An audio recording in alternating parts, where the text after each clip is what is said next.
dia a todos e a todas. Bom dia também aqui a professor André Correia, do corpo docente, do mestrado profissional, nossa equipe de apoio da coordenação e da secretaria. Eu sou o professor Mário Engler, o coordenador do programa, e a ideia hoje aqui é apresentar rapidamente o programa do mestrado profissional para quem está olhando para essa oportunidade de estudo, de capacitação profissional e deseja ter maiores informações. Além do que eu vou apresentar aqui, nós temos um site que ainda está passando por alguns ajustes, que complementa bastante as informações que eu sintetizo aqui nessa apresentação. E nós temos uma interlocução direta com a secretaria, com a coordenação, para esclarecer qualquer dúvida. Professor Estelita, aqui, agora que eu vi, olhei só a partir da segunda fileira. Obrigado pela sua presença aqui também. A professora Estelita é coordenadora adjunta da linha de Direito Penal Econômico, que começou a funcionar esse ano. Então, está repetindo já o processo seletivo para a segunda turma. Bem, nós vamos falar um pouquinho dessa divisão do programa em linhas, depois peço tanto para o professor André como para a professora Heloísa complementarem aqui alguma informação, detalharem alguma informação das suas respectivas linhas. Então, mil desculpas de não ter enxergado você logo de cara. Quais são os diferenciais do programa? O mestrado profissional é um programa de pós-graduação estrito sensu, equivalente a qualquer outro mestrado. Existe uma equivalência perfeita em termos de titulação, de relevância acadêmica, com o mestrado acadêmico, confere o título de mestre em Direito, é compatível com o exercício profissional. Aqui um ponto interessante, porque a Escola de Direito tem também o mestrado acadêmico e agora o doutorado acadêmico. Ele é direcionado para um público diferente do público do mestrado profissional. Há um grande incentivo no programa acadêmico do aluno assumir a atividade do programa em dedicação exclusiva, portanto, afastando de outras atividades, enquanto que no mestrado profissional nós procuramos fazer o inverso, né, de desenhar um programa que permita ao aluno continuar com as suas atividades profissionais. Claro que vai exigir um esforço adicional, vai exigir toda uma organização, há um certo sacrifício também de lazer, de convivência familiar, mas eu posso assegurar para vocês que, no final, vale muito a pena tudo isso. ênfase na aplicação prática, que também é um diferencial do mestrado profissional em relação aos programas acadêmicos, de um modo geral. Eu costumo dar um exemplo que eu acho que é bem ilustrativo, né?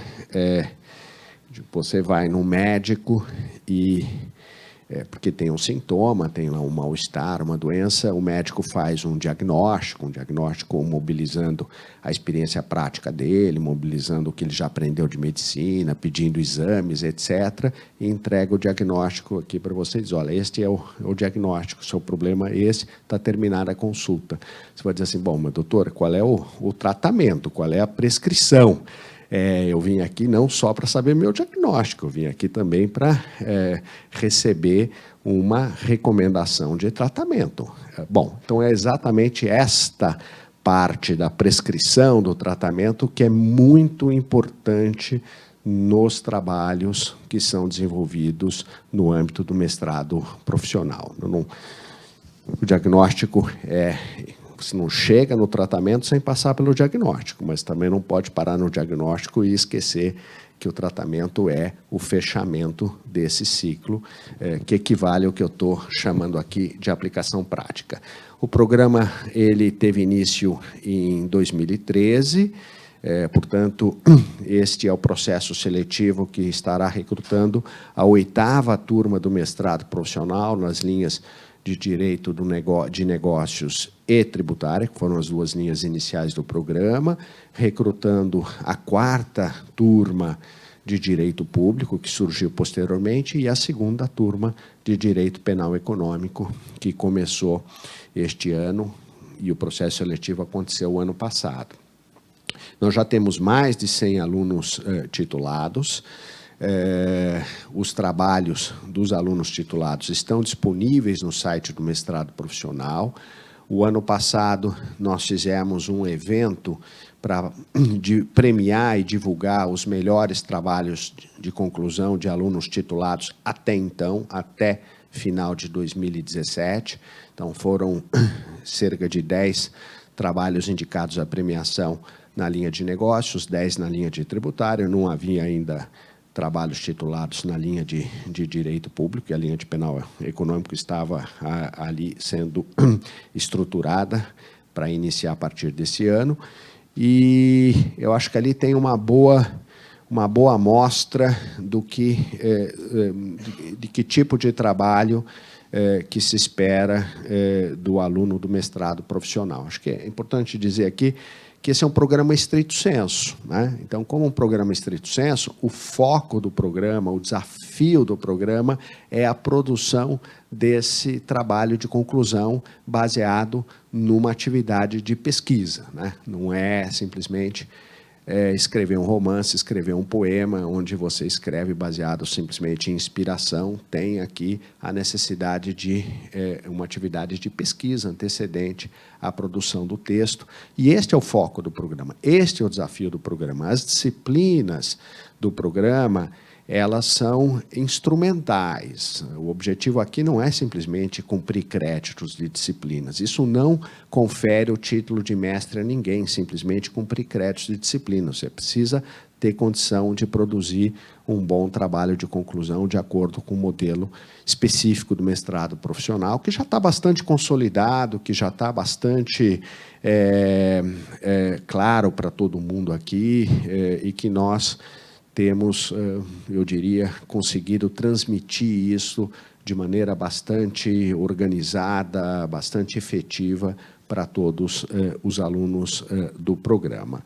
Então, portanto, nós já temos mais de 100 alunos titulados, a identificação do que nós consideramos os melhores trabalhos, até agora produzidos no programa, trabalhos de alunos, e o programa ele é muito regulado pela CAPES, é diferente de um programa lato sensu, que não está sujeito ao mesmo nível de regulação, e ele é permanentemente avaliado, né? Os programas começavam com nota 3 e tinham que esperar um certo tempo para demonstrar que tinham capacidade e condição de ter uma elevação de nota pela CAPES, né? Essa avaliação é feita a cada 4 anos, e o mestrado aqui da escola, que foi o primeiro mestrado profissional na área do direito, hoje existem já cerca de uns 20 programas aprovados na área do direito, em São Paulo, fora de São Paulo. Esse aqui foi o primeiro, é também o único nesse momento com a nota 4 da CAPES, o que habilita o programa a propor agora um doutorado profissional, que é uma outra modalidade recentemente aprovada pela CAPES. Já na área do direito, é o único programa que pode propor isso, porque tem nota 4, e nós estamos aguardando uma oportunidade para apresentar essa proposta. Bom, aqui são os objetivos do programa, né? O público-alvo do programa são os profissionais do direito, né? Então, para esse público que o programa olha e tenta recrutar, e a ideia é transformar, capacitar profissionalmente esse público-alvo para transformá-lo num formulador de soluções jurídicas inovadoras. Essa passagem, né, de um simples operador do direito, de um profissional do direito, e aqui cabe advogado, cabe promotor, cabe juiz, cabe uma série de tipos de profissionais, em formulador de soluções jurídicas inovadoras, nós entendemos que há necessidade de desenvolver no aluno essas dimensões. Muitas dessas dimensões são competências e habilidades. Algumas são também dimensões de conteúdo. Mas senso crítico, rigor intelectual, capacidade analítica, competências multidisciplinares, essa é uma tônica da escola, não é só do programa, visão estratégica, trânsito internacional, juízos éticos e a capacidade de desenvolver pesquisa aplicada. Quem está atuando no meio profissional sabe, eu não preciso explicar, sabe que hoje o que se espera de um profissional do direito de ponta não é simplesmente o conhecimento jurídico. O conhecimento jurídico é o básico, você tem que dominar muito bem o conhecimento jurídico, mas você será um profissional mais valorizado no mercado do trabalho na medida que você for capaz de também agregar essas outras competências. Rigor intelectual, capacidade analítica, eu diria que são coisas que a academia tem condição de fornecer muito mais do que o ambiente de trabalho. É difícil aprender no ambiente de trabalho rigor intelectual e capacidade analítica, ou pelo menos isso demora muito tempo, e aqui no programa é algo que nós conseguimos desenvolver de uma maneira mais organizada, mais rápida nos alunos. E muito disso aqui tem a ver com o que se trabalha nas disciplinas, mas tem a ver, sobretudo, com o percurso de pesquisa que vai desaguar na produção do trabalho de conclusão. É um trabalho de conclusão que tem aplicabilidade prática, mas tem rigor acadêmico também, tem rigor intelectual, tem capacidade analítica. Então, esses são atributos que a academia pode trazer ao profissional e que, no final do dia, gera capacitação profissional. Bom, o público-alvo que nós queremos recrutar são profissionais que já dominam a técnica na sua área de atuação e desejam agora ampliar a bagagem teórica e aprimorar competências práticas. Os nossos alunos, em média, têm 8 anos de atuação profissional e nós colocamos uma régua de exigir, no mínimo, 3 anos de experiência profissional relevante, mas a grande maioria dos alunos tem bem mais experiência profissional do que 3 anos. 3 anos é o mínimo para o aluno poder participar do programa. Agora, notem que, apesar de ser um programa voltado a profissionais, preocupado com a aplicação prática do conteúdo das disciplinas, da proposta do trabalho de conclusão, isso não significa que a teoria esteja colocada em segundo plano no programa.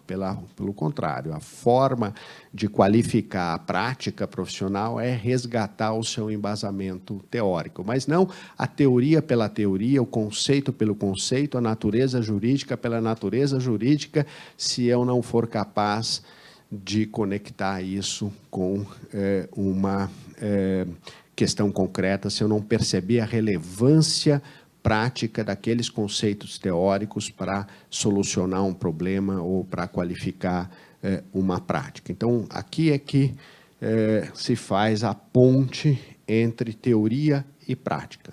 Não é a prática simplesmente, eu quero aprender a fazer, não preciso saber por que dá certo. Se der certo e eu souber como é que se faz, para mim é suficiente. Ou eu quero aprender como se faz, mas eu não vou saber como é que eu aplico na prática aquilo lá. Então, também não é nem uma coisa nem outra, né? Qual é a teoria, sem saber como é que aquilo se aplica na prática, e qual é a prática, sem saber qual é a teoria que qualifica e fundamenta aquela prática. É essa ponte entre as duas dimensões que nós procuramos trabalhar no programa. Aqui são as linhas de atuação, isso aqui está bastante resumido, tem um descritivo um pouco mais amplo no site do mestrado profissional. Nós temos, então, a linha de negócios. Deixa eu ver só como é que eu pego isso aqui.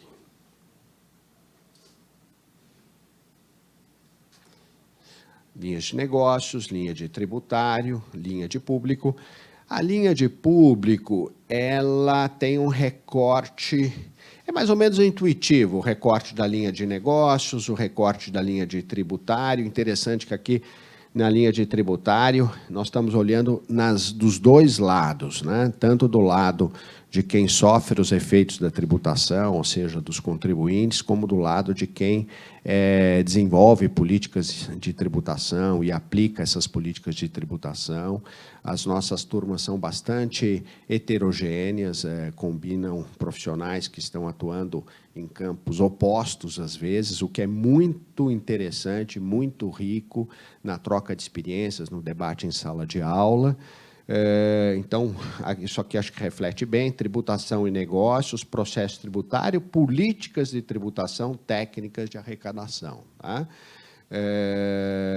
O direito público, nós optamos por um recorte que conversa com a área de concentração, que é direito e empreendimento. Então, portanto, desculpe, vou voltar aqui. Esse recorte ele trata das interações entre o setor público e o setor privado, né? Contratações públicas, parcerias com o setor privado, regulação econômica e setorial, controle e governança pública. E o direito penal econômico, eu até vou pedir agora para a professora Heloísa dizer um pouquinho qual é o objeto aqui dessa... Pode falar. Bom dia. Então, essa é a linha mais bacana, obviamente, do mestrado. Desculpa aí, André. Não, nossa... Está bem, assim, resumido. Na verdade, a linha de penal econômico ou a linha de direito penal da empresa, porque não necessariamente a gente estuda só os crimes econômicos, então vou dar um exemplo. Um crime econômico é um crime tributário. Mas o acidente Mariana também é um crime de criminalidade de empresa, foi praticado no contexto de uma empresa. Esses dois universos nos interessam, está até ali, né? Criminalidade de empresa. E nós, não sei se diferentemente das outras linhas, nós definimos, os professores, definimos grandes temas para turmas. Então, a gente vai entrar na segunda turma com o mesmo tema do ano passado. Isso quer dizer o quê? Que o aluno não tem total liberdade de escolher o âmbito de pesquisa dele. Nós escolhemos para essas duas turmas, talvez a gente estenda por mais um subtema do direito penal econômico que se chama assessoriedade. Então, nós temos assessoriedade no tipo penal, por exemplo. Uma pessoa pratica um crime de insider. O tipo penal de insider usa a expressão informação relevante. É importante saber se esse conceito de informação relevante é o mesmo do direito do mercado de valores mobiliários. Porque, inclusive, e aí uma outra não está ali, mas um outro viés também da assessoriedade, nós já temos decisões contraditórias entre CVM e juízes de várias federais sobre o mesmo fato. Esse caso que eu pensei agora, o caso de Insider, é um exemplo. O caso da Mundial, houve absolvição na CVM, condenação no penal, baseada exatamente no que era o conceito de informação relevante. Então, como o direito penal econômico ele incide sobre as demais áreas, financeiro, tributário, mercado de valores ambiental, societário, é justamente essa conexão que nós queremos examinar nessas duas primeiras turmas. Então, sob o ponto de vista da norma que incrimina, né, essa questão, quando o direito penal usa a palavra tributo, o juiz, então, penal está vinculado ao conceito de tributo do direito tributário ou não? 2, Se está, como que nós evitamos procedimentos que julgam o mesmo elemento de forma contraditória? E 3, se houver 2 julgamentos convergentes em cima do mesmo fato, afetando o mesmo patrimônio, se o afetado poderia estar recebendo dupla punição pelo mesmo fato, né? O ne bis in idem. São principalmente essas 3 áreas que nos interessam. Aí sim o aluno tem total liberdade de escolher entre esses 3 aspectos e, dentro deles, qualquer, vamos dizer, sub-área do penal econômico. Por exemplo, eu tenho uma aluna que vai escrever sobre responsabilidade por omissão de dirigentes de empresas no âmbito de grupos econômicos. Muitas empresas brasileiras são estruturadas na forma de grupos econômicos familiares.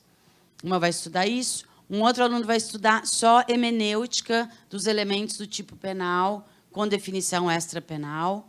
Um outro aluno vai só estudar o efeito do erro, se eu erro, eu acho que a informação não era relevante, mas a CVM entende que era. Isso reduz ou não reduz a culpabilidade penal? Qual efeito isso tem no penal? Aí nós temos alunos estudando os efeitos de bis in idem dos acordos de colaboração, entendam leniência e delação, afetando quais patrimônios. E nós temos também alunos estudando o efeito das sanções no âmbito da pessoa jurídica e dos dirigentes julgados nas esferas administrativas, que também implicam nessa conexão. Então, esse é o grande tema 2000, primeira turma e segunda, pelo menos.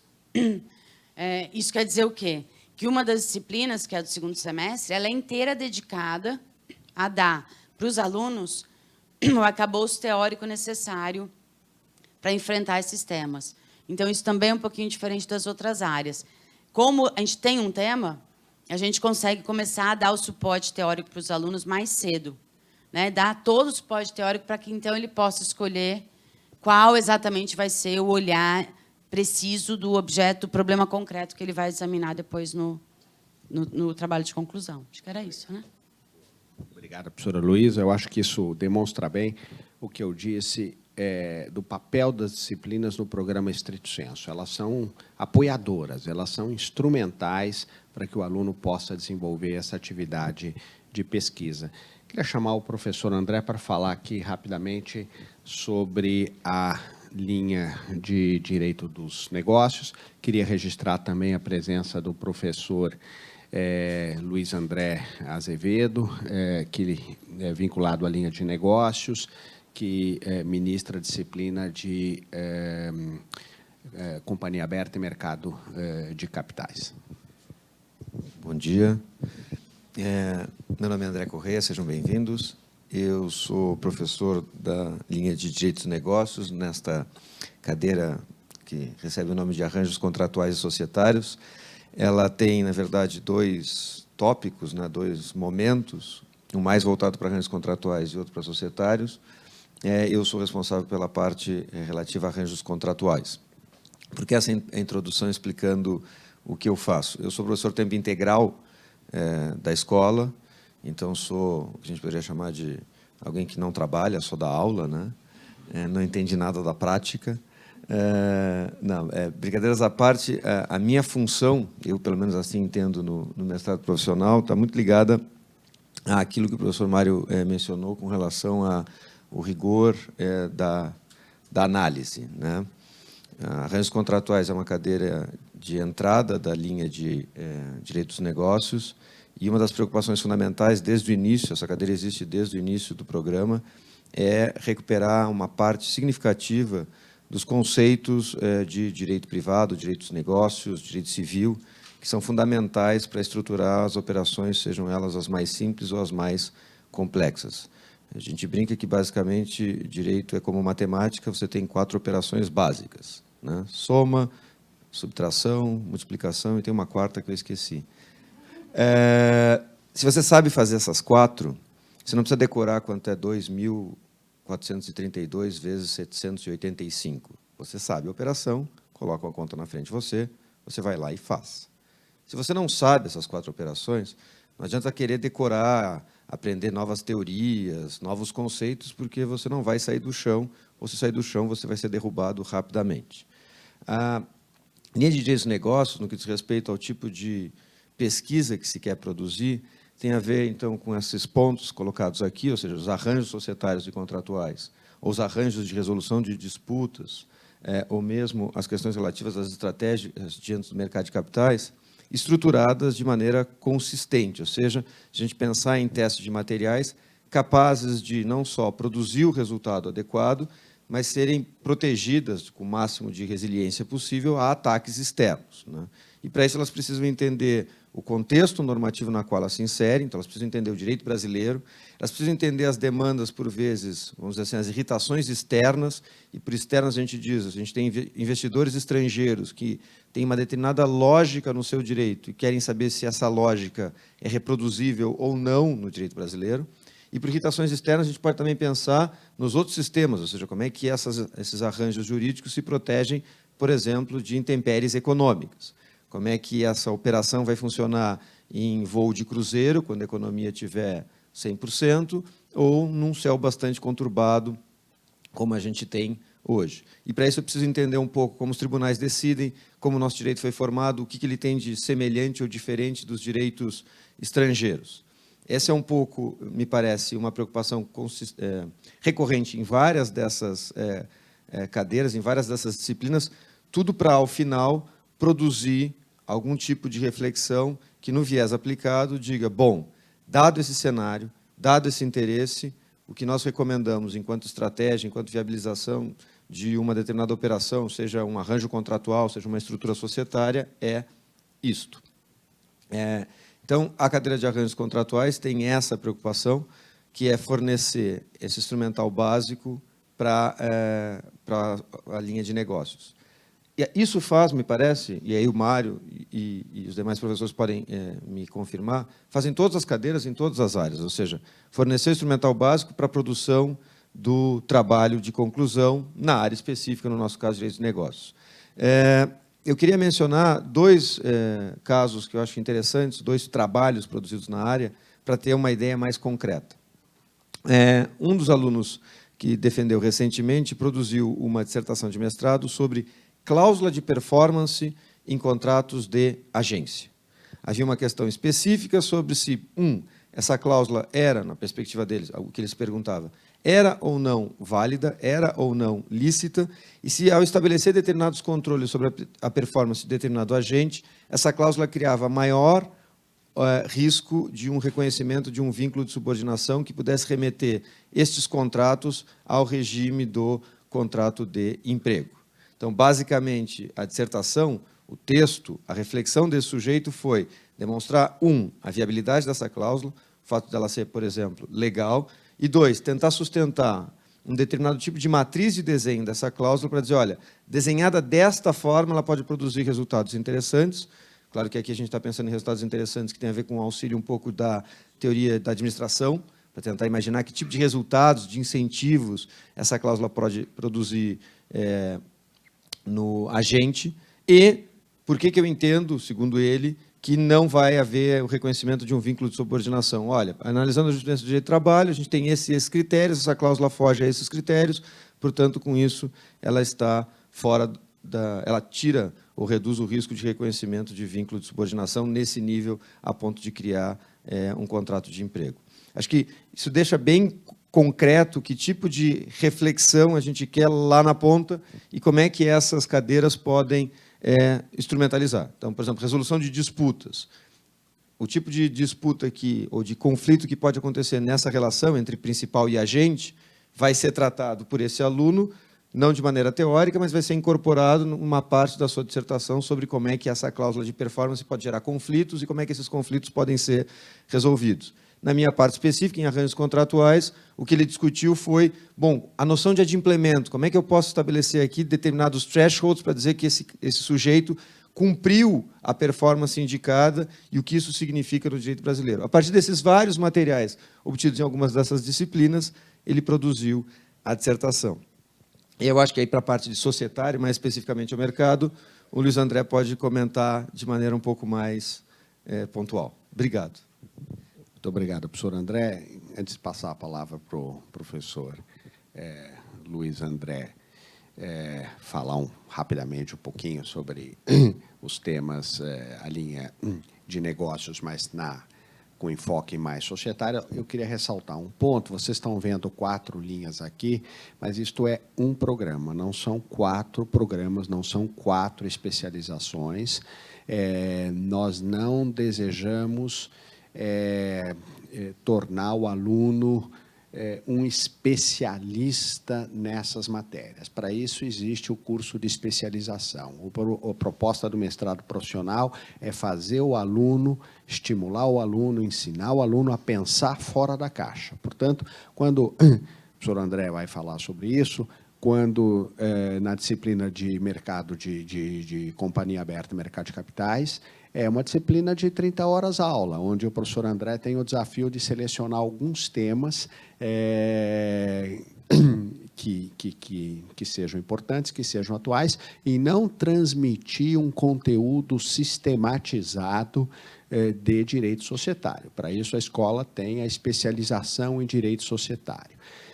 Eu digo isso porque, às vezes, o aluno se frustra, a aluna se frustra esperando vir no mestrado profissional para receber um conteúdo sistematizado, amplo, para torná-lo um especialista naquele assunto. E não é esta a proposta do programa. Tanto isso é verdade que 80% dos nossos alunos já fizeram pós-lato. Então, já vêm como especialistas ao programa.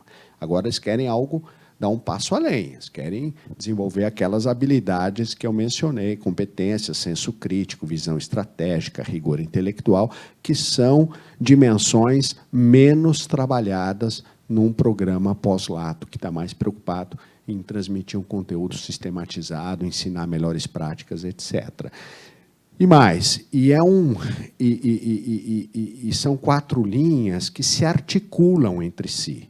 Então, é comum nós termos um trabalho que está na fronteira dessas linhas, que olha para a regulação e olha para a tributação, que olha para o arranjo negocial e olha também para a tributação, que olha para o arranjo negocial, para uma conduta societária e olha para a repercussão penal dessa conduta societária. Então, são linhas que se articulam entre si. Por uma questão de organização do programa, o aluno faz a opção já no processo, nesse momento, o candidato faz a opção já no momento da inscrição no processo seletivo por uma das linhas, e é ali que ele vai produzir o seu trabalho de conclusão, ainda que dialogando com outras, possivelmente com outras linhas do programa, onde ele vai cursar as disciplinas obrigatórias, mas depois eu apresento aqui a grade rapidamente, vocês vão ver que tem um grande espaço para disciplinas eletivas. Professor André.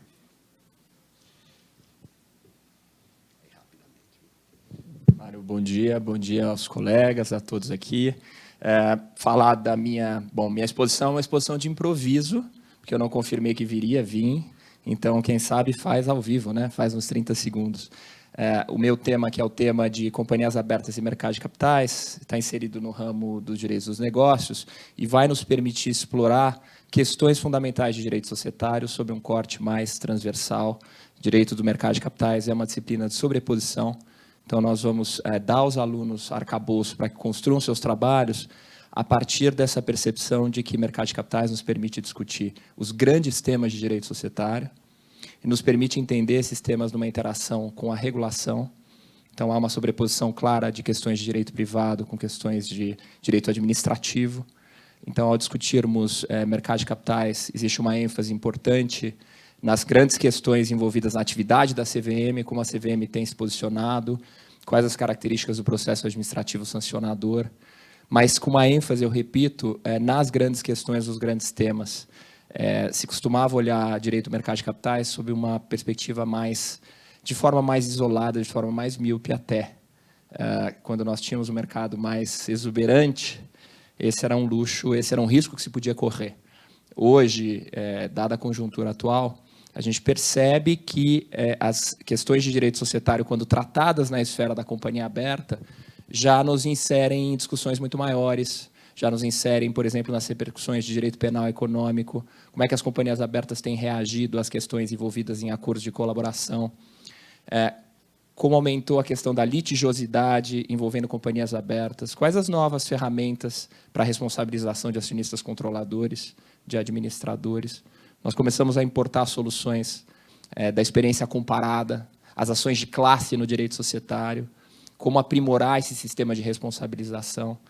A conjuntura atual econômica, as dificuldades que o Brasil enfrenta, nos permitem e nos dão uma oportunidade enorme de olhar o mercado de capitais sob esse prisma mais amplo, testando os temas de sobreposição, a interação entre, e a colega colocou muito bem, Luísa, né? Conceitos, como é que o direito penal econômico se apropria de conceitos do mercado de capitais, como evitar decisões contraditórias, como estabelecer um sistema de punições ou entender quais as ferramentas necessárias para que as punições se tornem mais efetivas. E volto à questão inicial, estou falando de improviso, hein?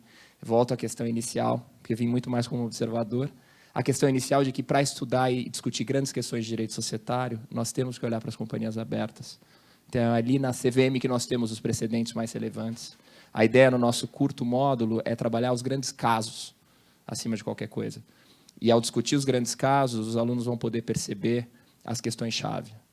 A partir dos casos, a aplicação da teoria aos casos, nessa visão mais abrangente, conectando com a teoria geral de direito privado, arranjos contratuais, arranjos societários. É pelos casos que nós vamos encontrar as grandes discussões, as grandes questões. Acho que era um pouco isso, essa experiência mais aplicada. Obrigado, Mário. Obrigado, professor André.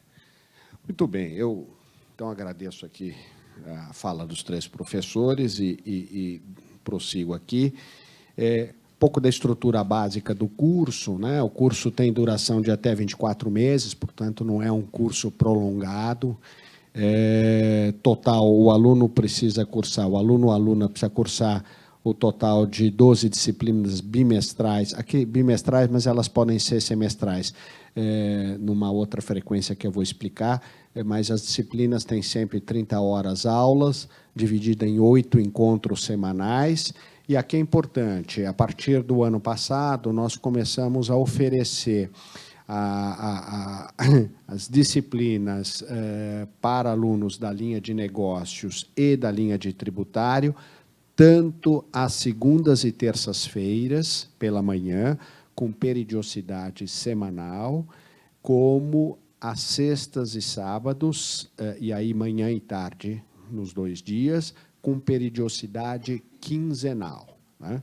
As disciplinas de direito público e da linha de direito público e da linha de direito penal econômico são oferecidas apenas às sextas e sábados com periodicidade quinzenal, né? E isto tem se mostrado bastante conveniente para a grande maioria dos alunos, especialmente alunos de fora do estado de São Paulo. Um grande número de alunos no programa que residem e trabalham fora do estado de São Paulo. Há uma oferta ampla de disciplinas eletivas, tanto em todos esses dias que eu mencionei. A definição do anteprojeto, o aluno, o candidato, o processo seletivo, vamos colocar nesses termos, o processo seletivo não cobra do candidato a apresentação, desde logo, de um projeto, de um anteprojeto de pesquisa, né? Isto é desenvolvido ao longo do primeiro semestre ou do segundo semestre, no caso da linha de penal econômico, de acordo com uma orientação bem específica da disciplina de metodologia de pesquisa, de como este anteprojeto deve ser elaborado, né? E a designação do orientador, ela ocorre no início do segundo semestre, à vista do anteprojeto, diferente do que ocorre em algumas outras escolas que oferecem programas estrito sensu, em que o aluno se inscreve para a orientação de um determinado professor. Essa escolha do aluno, ela é ex ante, né? No momento da inscrição no processo seletivo. Não é o nosso caso, e isso tem funcionado muito bem. Já temos, como eu disse, uma experiência de 7 anos e temos convicção de que esse sistema funciona muito bem. E aí quem faz a designação do orientador, consultando previamente a professora orientadora ou o orientador, é o coordenador do programa, mas as preferências pessoais é possível anunciar qual é a sua preferência pessoal do aluno, mas não é a preferência pessoal que é determinante para a indicação do orientador, é realmente a proposta do anteprojeto e a agenda de pesquisa do orientador. A partir desse ano, nós começamos a divulgar as propostas de pesquisa discente, propostas de pesquisa de alunos. Portanto, existe um documento que está no site do mestrado profissional que consolida de 70 e poucas páginas, quase 80 páginas, que consolida as propostas de pesquisa que os professores apresentam aos alunos. É um grande menu, um grande cardápio de oportunidades de pesquisa, com o objetivo de inspirar o aluno na sua escolha. Nada ali é vinculante, e mesmo é possível escolher uma proposta de pesquisa que não esteja no cardápio, é possível escolher uma proposta de pesquisa que está no cardápio, mas alterar a proposta de pesquisa, ela não precisa ser exatamente aquela, mas isso a experiência mostra que isto economiza um tempo precioso do aluno. Uma boa parte dos alunos patina até definir o seu objeto de pesquisa, e esse é um programa de tiro curto. Isso aqui não é um programa de 3 anos, de 4 anos, é um programa de, no máximo, 24 meses, mas com possibilidade de terminar antes de 24 meses. Então, tudo que nós pudermos fazer para facilitar o percurso do aluno nesse programa, nós estamos fazendo, né? Nós estamos já testando na linha de tributário e na linha de negócios um novo modelo de trabalho de conclusão, que é um trabalho de conclusão coletivo, especialmente quando tem um tema que pode ser olhado, uma mesma realidade fática, digamos assim, que pode ser olhada sob o prisma do direito penal, sob o prisma do direito tributário. Nós estamos tentando juntar isto e transformar num processo coletivo. Um desafio grande, mas as primeiras experiências têm se mostrado bastante otimistas. Após completar os créditos das disciplinas, em geral isso ocorre nos 3 primeiros semestres, o aluno tem mais 6 meses para qualificar e depositar o trabalho de conclusão. Nós temos também, aprendemos com a prática, de que é importante que o aluno avance nesse percurso de pesquisa, na elaboração do seu trabalho de conclusão, durante a fase curricular. A hora que você segmenta o programa, diz, agora só vou fazer crédito, depois é que eu vou pensar no meu trabalho de conclusão, a chance disso aqui dar errado aumenta exponencialmente. Nós temos agora uma sistemática de entregas parciais desse trabalho de conclusão ao longo do programa, e acho que isso facilita a vida de todo mundo. As nossas bancas examinadoras são formadas por 4 membros, em geral, trabalhos de dissertações de mestrado, trabalhos de conclusão de mestrado, exigem uma banca de 3 membros, nós temos 4, que o 4º membro é alguém que não precisa ter titulação acadêmica, mas ele tem experiência prática no objeto do trabalho de conclusão. Então, é para garantir que aquele trabalho de conclusão seja avaliado também sob o prisma da sua aplicabilidade, da sua relevância no meio profissional. Aqui tem a grade, ela está divulgada no site do programa.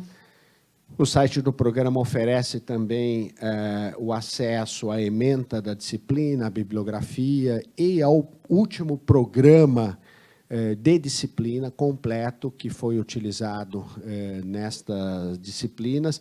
Então, essas são as disciplinas obrigatórias, comuns. Vejam aqui a preocupação em trabalhar a dimensão de direito e economia, trabalhar a dimensão de finanças e contabilidade. Essa é uma escola que acredita na multidisciplinariedade, Não, ninguém vai ser um especialista em contabilidade, um especialista em economia, mas tem que saber dialogar com essas ciências afins. Isso é o mundo atual. Os profissionais, quem está no âmbito profissional, sabe que tem que trabalhar em equipes multidisciplinares, dialogando com profissionais de outras áreas do conhecimento, sem necessariamente ser um especialista nessas matérias. Aqui estão as disciplinas obrigatórias específicas de cada linha, né? Aqui as duas primeiras da linha de negócios, da linha de tributário, da linha de público e da linha de penal econômico. Aqui está um leque das disciplinas eletivas comuns. A gente cobre aqui um espectro bastante amplo. Essa disciplina aqui ela está sendo estruturada para o ano que vem, né? Quer dizer, não é específica da linha de penal. Profissionalmente será um professor da linha de penal que vai ministrar essa disciplina, mas ela é aberta a alunos das outras linhas. Aliás, todas as disciplinas eletivas são abertas a alunos de todas das 4 linhas do programa. Aqui o trabalho de conclusão, eu acho que eu já falei bastante sobre ele, mas tem um ponto aqui que eu gostaria de destacar, que é isso aqui, né? Estilo direto, objetivo e conciso. Aqui tem algo que nós viemos ajustando ao longo do programa e percebemos que tinha uma grande discussão de qual era o tamanho, traduzido em número de laudas, que um trabalho no âmbito de um mestrado profissional deveria ter. E aí começamos a perceber que os alunos estavam mirando sempre mais de 100 laudas, 120 laudas, e nem sempre tinham a capacidade, o tempo, a profundidade para desenvolver um trabalho de conclusão com essa extensão. Então, para nós, a extensão não é necessariamente sinônimo de qualidade do trabalho de conclusão. Hoje, nós admitimos no programa trabalhos de conclusão mais concisos, o que nem sempre, tipo 50 laudas, o que nem sempre quer dizer que é mais fácil escrever um trabalho desse, porque aí você tem, é muito mais fácil, se você não tem compromisso com extensão, você transforma, começa a incorporar transcrições, citações de opiniões doutrinárias, de jurisprudência, aquele trabalho vai ganhando corpo, acaba sendo um trabalho difícil de ser lido, as pessoas não vão ler um trabalho que tem esse tipo de dimensão injustificável.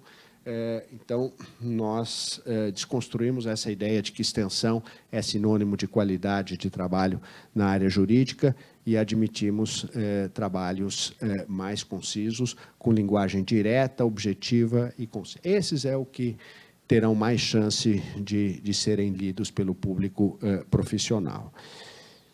E a escola tem uma preocupação com a internacionalização. Nós acreditamos que o direito não é mais paroquial, você precisa entender o que está acontecendo no mundo, em todos os ramos, né? Convenções internacionais, práticas negociais incorporadas no Brasil, acordos de tributação, etc. Então, a escola tem o programa do Global Law, que traz professores estrangeiros para ministrar cursos de curta duração, em geral, de 15 horas aulas aqui na escola. Tem universidades parceiras que oferecem cursos que o aluno pode fazer e acreditar para cumprir a fase curricular do programa.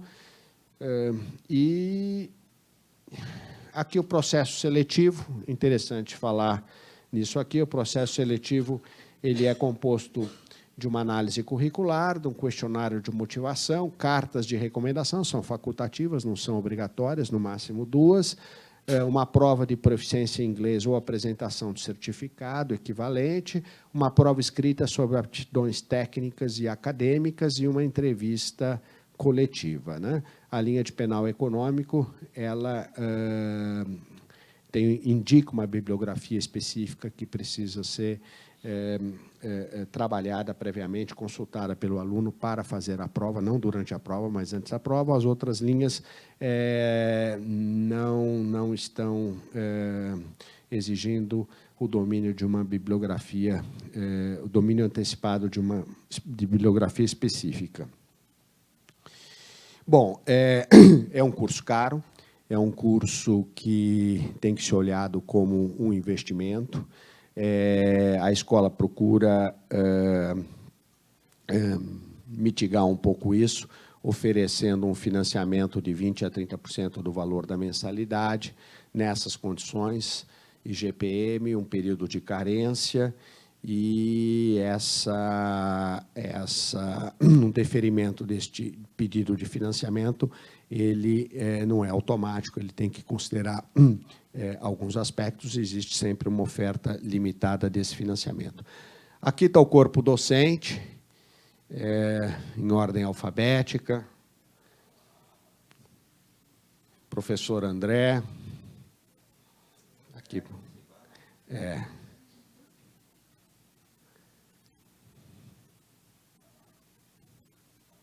Não quero. Professor Luiz André, que está aqui conosco. E a professora Heloísa. Não. Passei a professora Heloísa? Não esqueceu, né? Não, imagina. Pronto, aqui, como esqueci a professora Heloísa. Que é a professora Heloísa. Bom, é um corpo docente incrível, incrível. São docentes que combinam, todos são doutores em Direito, combinam uma competência acadêmica e uma inserção no mundo profissional. Mesmo os professores de dedicação exclusiva, como é o caso do professor André, está conectado com o mundo profissional, tem as suas conexões. Vários outros professores atuam profissionalmente, mas com clareza de que há um compromisso, um engajamento muito grande com o programa da escola. Nunca vocês vão ver um professor que priorizou uma atividade profissional em relação à atividade acadêmica aqui da escola, porque sabe que isso aqui é o principal compromisso assumido. São, no total, mais de 30 membros do corpo docente, um corpo docente muito robusto, muito qualificado e com uma capacidade de orientação muito grande. Nós temos professores em condições de orientar sobre uma mesma agenda de pesquisa. Não é que eu tenho um professor com uma agenda de pesquisa muito restrita, muito específica, que é só ele que pode orientar aquilo e ele não consegue orientar nada além daquilo. Tem alguns programas que têm isso. Professores com agendas muito específicas e isso restringe muito a capacidade de orientação do programa como um todo.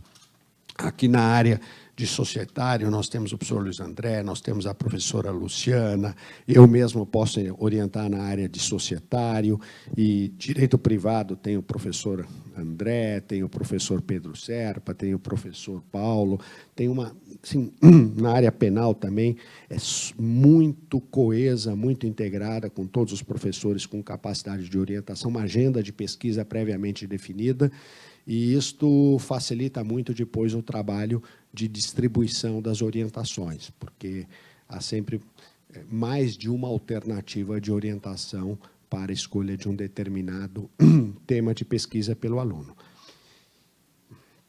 Bom, é isso, e lembrando que o processo seletivo já está aberto, e a previsão de encerramento das inscrições é o dia 6 de setembro. Ali tem o